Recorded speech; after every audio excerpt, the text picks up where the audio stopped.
If you're a parent who is trying to see if you have green flags, yellow flags, or red flags when it comes to your kid's school, I have the episode for you. On this podcast today, I am interviewing a principal who was the 2020 Principal of the Year in Florida. She also has years of teaching experience. I am here today with Christy Ray. She is one of our alpha guides. She's been with us for 2 years now, and she's going to talk to us about what to look for with both your principal and your teachers and your school culture in general to evaluate if it's right for your kids. She's also going to give us tips on how to make sure that you and your child get off on the right foot in your kid's school.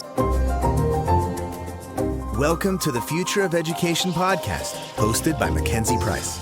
Mackenzie is the founder of a revolutionary new school model that's disrupting education through AI. Join us as we discuss the latest in education innovation.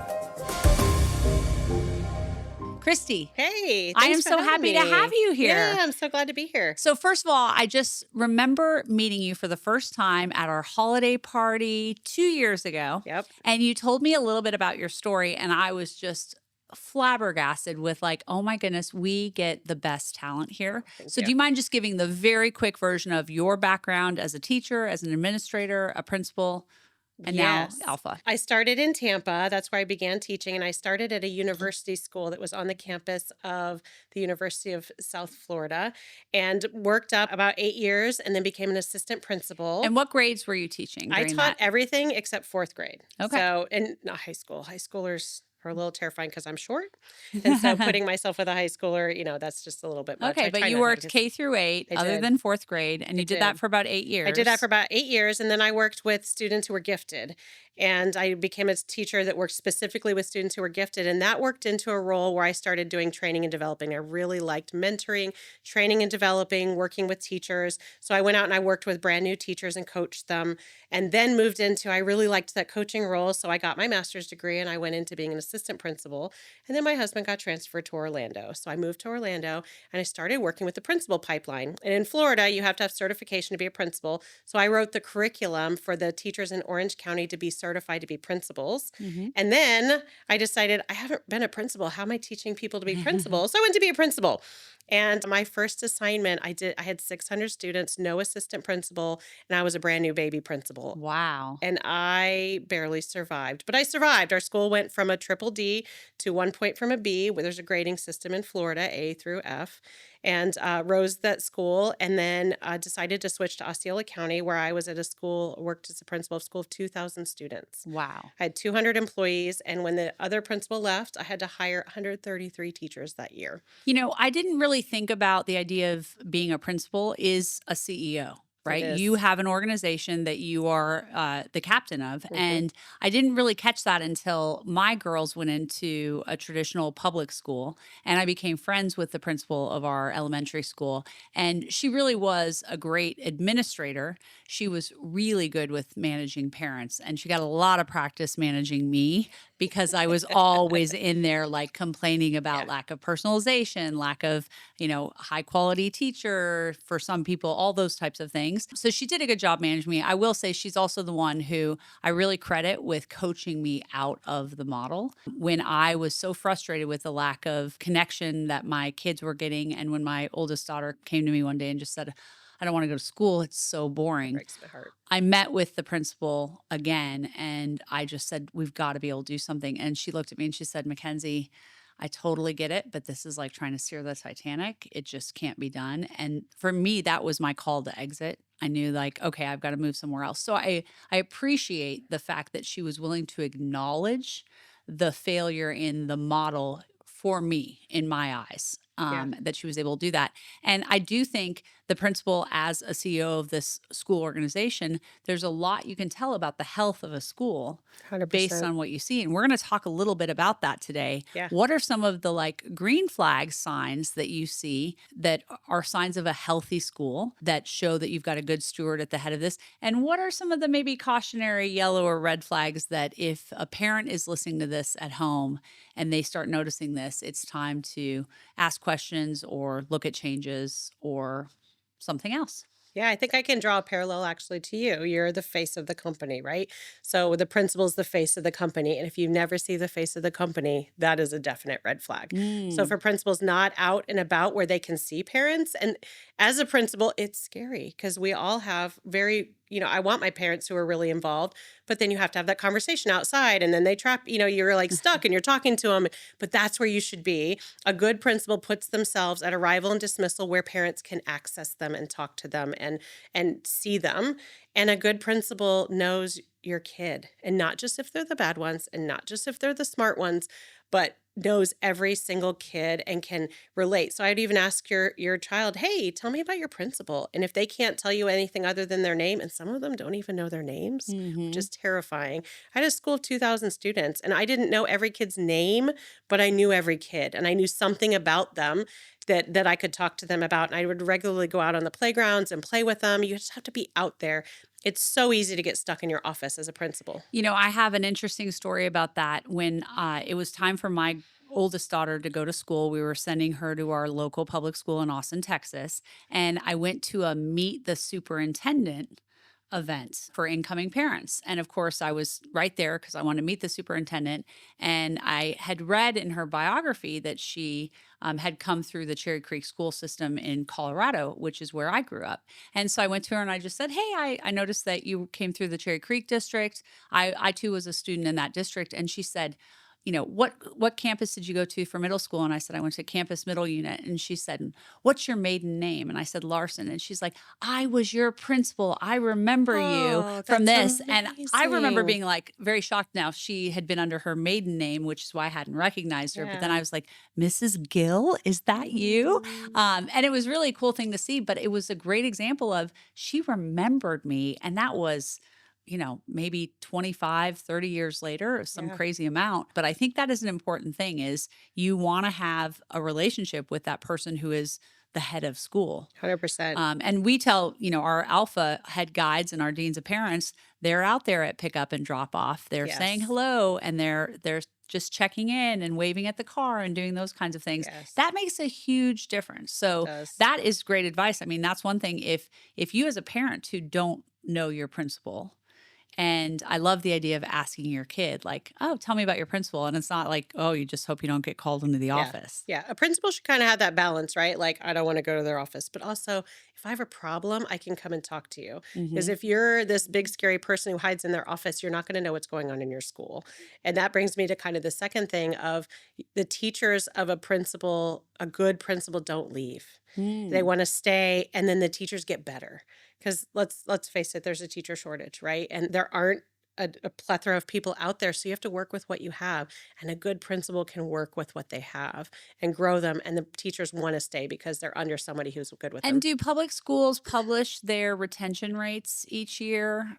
They don't publish them, but they know them. They know them. Will Yes, they I knew share them? them. Okay, I knew them. so So one mine could went from ask. 67% my first before I arrived. And by the time I left, it was at 87%. And most of the ones that didn't stay, it's because it just wasn't a good fit. Kind of like received coaching that maybe this isn't the right fit. It just wasn't the right fit. A big school isn't for everybody. And it was a big school. Mhm. Now, let me ask you one other question that I always find interesting.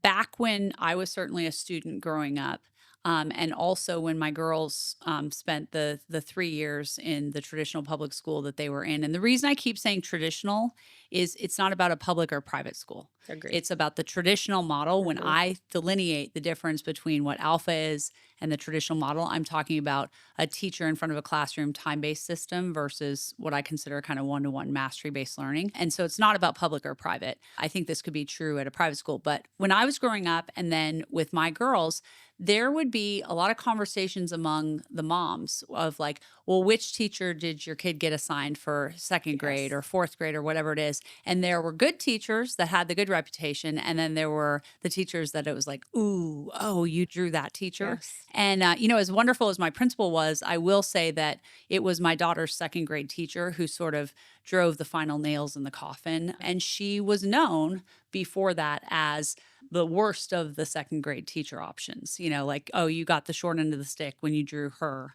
as opposed to one of the other two teachers." Tell me, What is a principal's kind of ability to get rid of those bad teachers? Yeah, it's not as easy as it I seems, right? know. Because A, there's no replacement. But I wanted to have every classroom one that I would put my kids in. So I always looked at it with that lens. And I think a good principal says, would I put my own child in this classroom? And if not, yes, they're a body, but they're a bad body. And we Hmm. cannot sacrifice kids' education.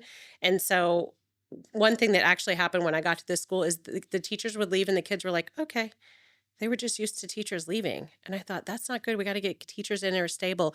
And I remember the first time we had a teacher leave after I'd been there a year and the kids cried and they moved and it wasn't too big. Hmm. But that's what you want. You want every classroom to be a good place, but it's not built that way. There's teachers unions, there's contracts, they know somebody, and it's hard to get teachers out that are doing what they're supposed to do, right? You're Hmm. supposed to come to work and you're supposed to teach. It doesn't say you have to be a good teacher.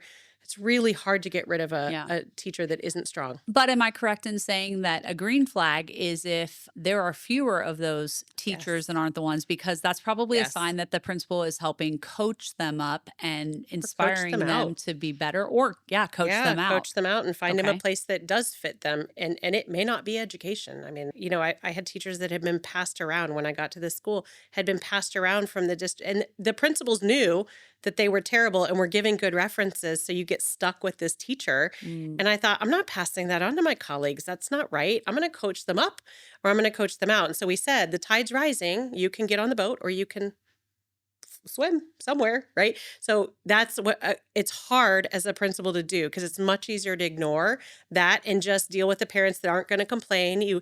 I had colleagues that would put just the parents they knew weren't going to fuss in those teachers' classrooms. And that's not that poor kid. That's not, Hmm. every kid deserves a good education. If you're not giving hard feedback, that's one of the things that actually was amazing about Alpha and also really difficult because as a high achiever, I was a high achiever. I always want to do the best.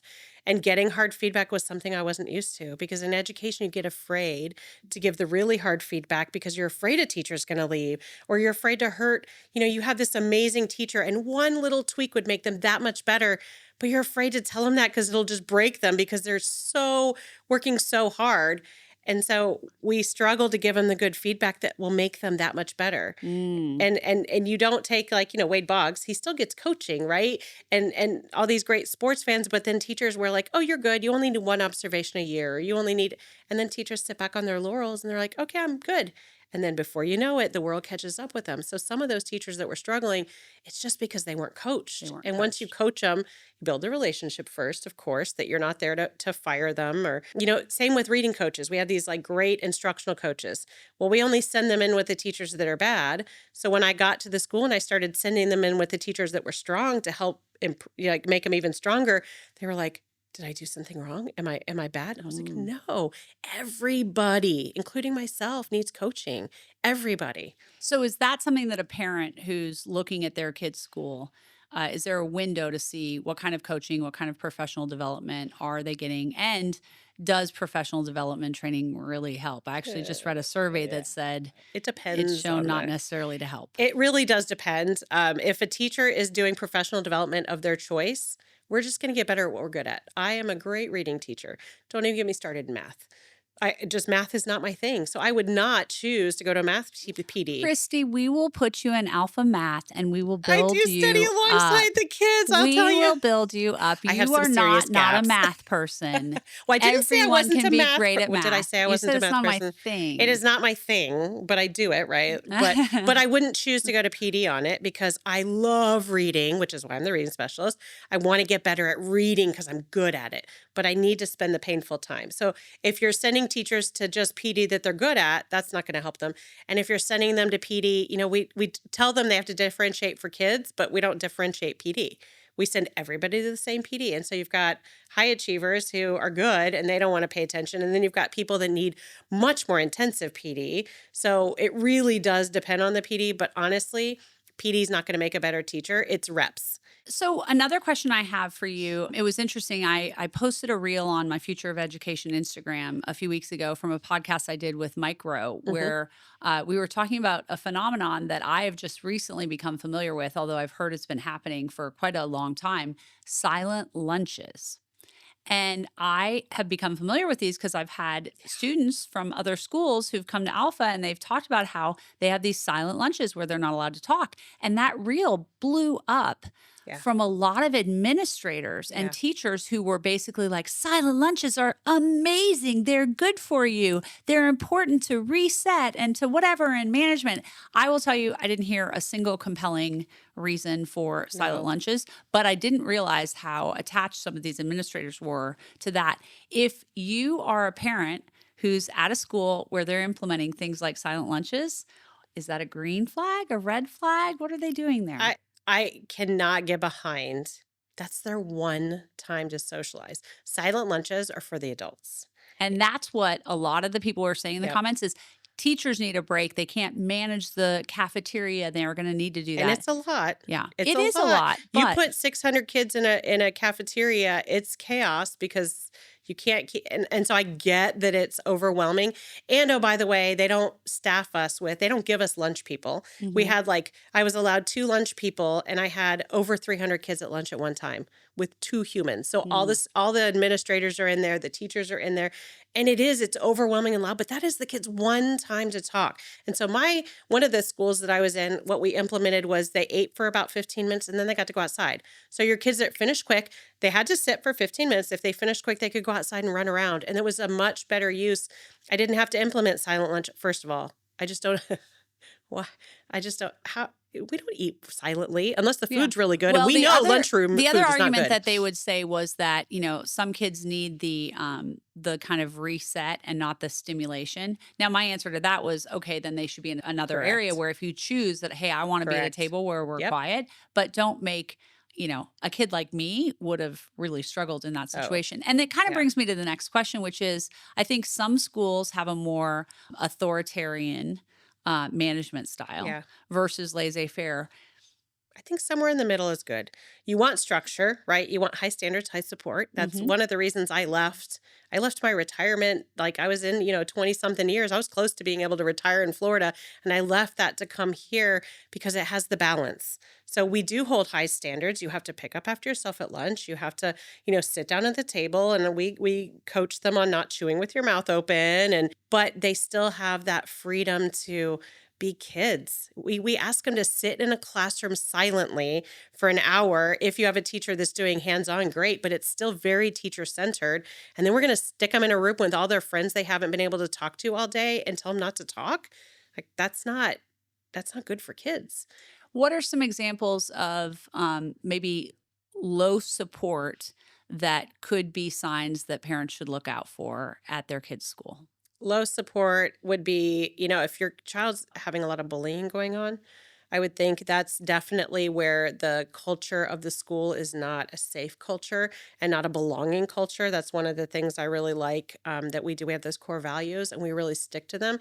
And it has created a environment that's just welcoming and safe for kids. So bullying is a sign I that would there's say. something bigger wrong And in not that just culture. one instance, because you can get one kid that Sure. needs coaching, but if there is a lot of bullying and a lot of physical aggression and going on, that means that there aren't things in place for your kids. It's interesting. I talked to one mom who was considering Alpha for her daughter, but the concern she had about leaving the current school that her daughter was at was, my daughter had to fight tooth and nail to try to get into the social network in the school. And the girls had been so mean to her and so bullyish of her that she just was like, now that she's in. And I just remember thinking, what a terrible situation of she's finally in the mean girl, horrible bully Yeah. culture. Yeah. And it's like, well, she had to fight so hard to get into it. That just seemed like a sign. And I'd heard that school is known for having Mhm. sort of a toxic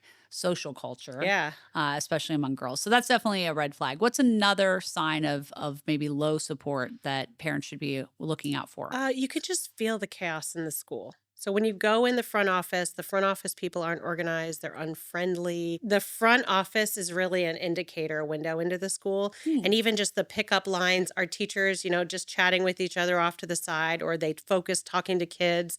You can tell a culture where the principal has set standards and set, this is how we're going to do for student safety and organization. And then schools that are just laissez-faire, that the principal doesn't have their finger on.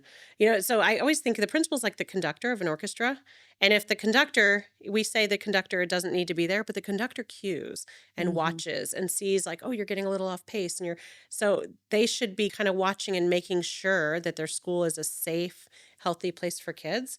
And they should be trying to do whatever they can for every kid in that school to learn. I think you can tell that, just like you can feel it in a campus if it's not a welcoming place. I remember one time when I was a first-year teacher, I was interviewing at a school, and back then there was not a teacher shortage, and I had to take the first job I got. And I was on campus, and the principal let me walk around campus unaccompanied. That should have been my first red flag. And I walked up to this seasoned teacher that was sitting there. I was like, "Hi, I'm applying to work here. Can you tell me a little bit about this?" And she's like, "I need you to go away now." And I lasted about 3 months there, and then I went to another school that was much more. But you could just feel it on the campus, and just the principal alone. She's like, "Oh, you're a warm body. Let's put you in the classroom." A red flag for me when my girls were going through school, that I don't know if it was really a red flag of that school or if it's just part of the model system, but is the lack of ability to provide special accommodations very early on. And in fact, I just had a conversation with a parent today who was telling me they used to be at Alpha. Their kid had been very successful, and then they moved to where there's not an Alpha, so they were in a public school, and their child was not allowed to be evaluated for gifted and talented services until late April of the next year. So this parent was telling me, from September until April, my kid was not able to get any of these services. And then when he qualified in April, it was really just for the next year, because school's all out. Is that just a feature of a traditional system where they have their things? Or should you be able to expect that your school will say, hey, we understand this kid needs extra accommodations, whether it's for extra need of maybe being behind, or gifted and talented services or special learning services? Should a school be able to accommodate more dynamically? What's better is probably when he's done being tested, the gifted services were like, you're gifted in reading, so you're going to get support in reading, even if you're not gifted in another. It's just so awful what we do for our advanced learners. But a school should look at every kid as an individual. And there are limitations, right? We don't have the funding. We don't have the bodies. So there are limitations just innately about what we can do for kids. But you're not gifted in April, right? You're gifted now. I had one district I worked for, they didn't want to screen kids in gifted until they were in second grade. I knew in kindergarten, they were like, well, they may not pass in kindergarten. Well, then they're not gifted. If they don't pass until second grade, you're gifted, you're gifted, you're gifted, right? And so any roadblocks like that, when they say you have to follow this certain standard, I certainly would think would be a red flag, because a good principal is going to try to make every kid as successful as possible, not just for our school grades, but because you go into this business because you want to help kids. That's why I'm here. And I came to Alpha because I realized the system was broken. And I went to this training, and they talked about America wrote the white paper on how to educate, studied all these countries, money, money, money, money, money, didn't follow a single thing in the white paper. And I thought, it's not going to get any better, Christy. It's just not. Neither presidential candidate was talking about it. And I thought, I have to go do something about it. And so if you're a principal out there and you're saying the system's broken, it is. Yeah. And I was coaching other principals to do things that I know wasn't feasible, and teachers to do things that I just knew wasn't feasible. They're good principals out there, and they are dying. Like the principal that coached you out, I bet she really wanted to help you. I bet she wanted the best for you, but couldn't do it. And it's really sad. You have to coach a parent out of public school. We have to make the great equalizer. Every kid deserves a good education. Yeah. My last question to you is, if a parent is, having some sort of a challenge with their kid's school, I believe, and I've seen this now from all the years of experience we've had with Alpha, there are productive ways to engage to try to make a difference. Yes. And then there are destructive ways to do that. And so first of all, I think any parent who's listening, please be constructive in your desire. But I guess my question for you is, do you recommend try to work with the teacher, go to the principal directly when you have a challenge? What's your advice? I always say start with the teacher. And then when you go to the principal, then you can say, I've tried XYZ. But if it's something really dangerous or difficult, like your child is being bullied and you feel like the teacher isn't reacting, don't be afraid to go to the principal. But go to the principal understanding that the principal may not understand the problem, may not, and be a partner. To your point, like principals are humans and a lot of them are really trying so hard. So if you go in as a partner and say, hey, here's what's going on, but also be relentless for your child because this is their one shot. And if it's not right for your child, you have to keep advocating, and then you can go to the superintendent and then you can go, go above. No one's being evil in this. It's just the way the system's set up. And so you have to keep voice. Well, I remember that happened for my oldest daughter, Peyton, in kindergarten. I went and met with her teacher and just said, would it please be possible for her to do some reading of books that are appropriate for her reading level, even while the rest of the class is doing other things. And she accommodated and said, yes, we can work through that. And, then in first grade, we also had a great teacher who was willing to work on that. In second grade, when we ran into this battle axe teacher, she was the kind of teacher who said, no, your daughter should sit still and look face forward and twiddle her thumbs while waiting for anything else to happen. And it was very individualized. Even my younger daughter's kindergarten teacher would literally let her spend half the day just in the library reading books because she's over on this other thing. And I think your advice around being relentless, that was every fall I was meeting with the teachers to say, all right, what can we accommodate? What are you willing to allow in your classroom to try to meet these needs? And, again, not every teacher is going to accommodate to the way that we see, which it's got to be philosophically aligned of what's best for the child. And it can't disrupt the rest of the class, right? But if your kids read, I would love for a kid that would love to read in a corner and do that because ultimately that means that, and it would be sad to me as a teacher because that means that child's needs aren't being met. Right. When you're that smart and that ahead of the curriculum that you just sit in a corner and read, like I'm failing you as a teacher. I need to push you and help you grow. But I love that advice. Be relentless and be respectful and understand that there's sometimes just a lot of different ways to kind of go through and take the angle. I think fundamentally though, I don't believe that parents should just accept mediocrity. No. Look for the schools that have some of these green flags that you talked about, Christy. Look for principals who are engaged in creating a culture where teachers want to be their best, where they're developing students, where children feel known.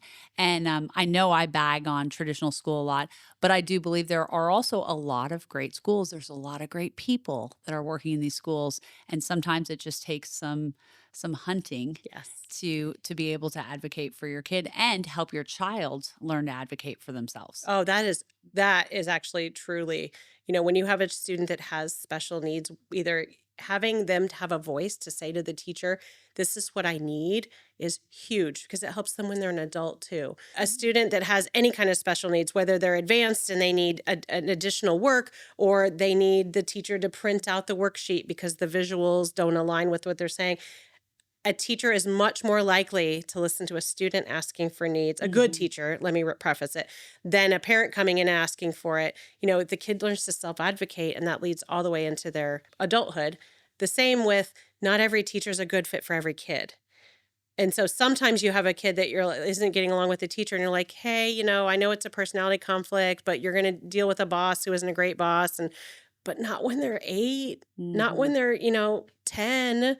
You want the best fit for kids. I think the idea of advocacy, teaching your kid to be an advocate, remember parents, you can do that with a kindergartner. Yes. You can 100%. absolutely coach your kindergartner to be able to say, hey, is there a way that I could maybe do this, or could I study this type of thing, or whatever it is? There's got to be a way to kind of incorporate that. Here's another question that I probably could have asked for like 15 years ago. What is your advice to a parent to start out on the right foot with a principal and with their child's teachers? What advice do you have for them? I think if you start out before there's a problem, So coming and meeting the principal, especially if they're new or you're new to the school, just arrange a meeting and just say, hey, I just want to chat and meet with you. It's another good way to gauge kind of your kid's school, and asking that principal, what are your thoughts for the school? What's your future? And be interested in what the principal says for two reasons. Number one, it's going to tell you if the principal has an idea of what's going on with their school, which can give you a green or a red flag. But it shows the principal that you're interested in them and you're interested in being a partner. And then, of course, anytime you can serve the school, even just cutting out, papers at home or anything you can do to help, also shows the principal that, like, I'm willing to put skin in the game.